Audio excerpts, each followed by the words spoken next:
বাসায় আমার কোনো দামই নেই, কেউ আমার কোনো খোঁজ খবর রাখে না, আমি কেমনে চলে কেউ জানতেও চায় না।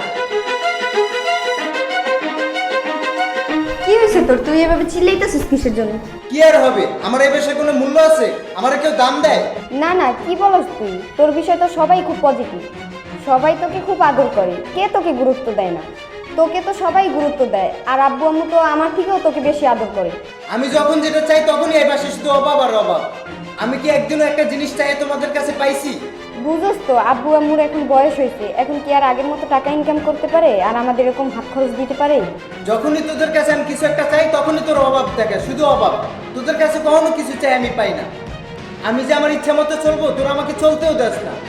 আমি তো বড় হয়েছি, আমারও নিয়ে তো তোদের কোনো চিন্তা ভাবনাই নাই। তুই তো এখন বড় হয়েছিস, বাসার যা অবস্থা এটা তো তোর বোঝা দরকার। হ্যাঁ বুঝবো, সবই তো আমিই বুঝবো, তোমাদের তো কোনো কিছু বোঝার দরকার নাই। তোমরা এখন পর্যন্ত আমার কোনো শখের জিনিস পূরণ করছো? দেখ, তোর শখের জিনিস আমরা তো এখন আমাদেরই কোনো শখ পূরণ করতে পারি না। কিভাবে পূরণ করব বল? আমরা কি চাইলেই এখন একটা জিনিসের জন্য অনেক টাকা খরচ করতে পারি? বাবার যা অবস্থা, এই অবস্থায় কি কোনো কিছু হয়? আমাদের তো বাসার ভিতরে 3 বেলা খাবার জুটে, এটাই তো অনেক। এটার উপরে কি শুকরিয়া আদায় করা উচিত না? হ্যাঁ, শুকরিয়া আদায় করা তো উচিত আমার। খাবার খাইতে এসেছি, বাসায় থাকতে এসেছি, আমার তো শুকরিয়া আদায় করা উচিত।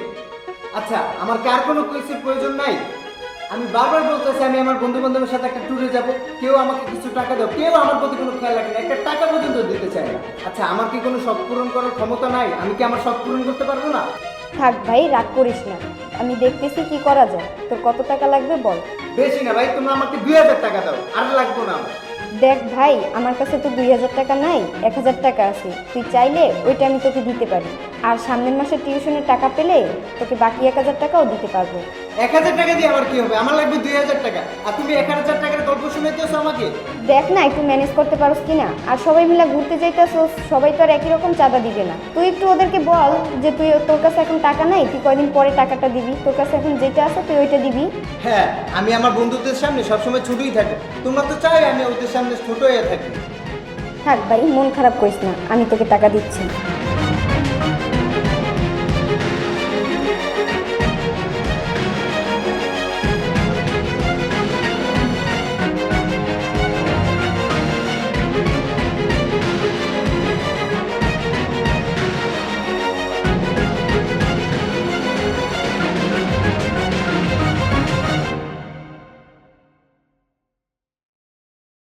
নে ভাই, মন খারাপ করিস না, যা ঘুরে আয়।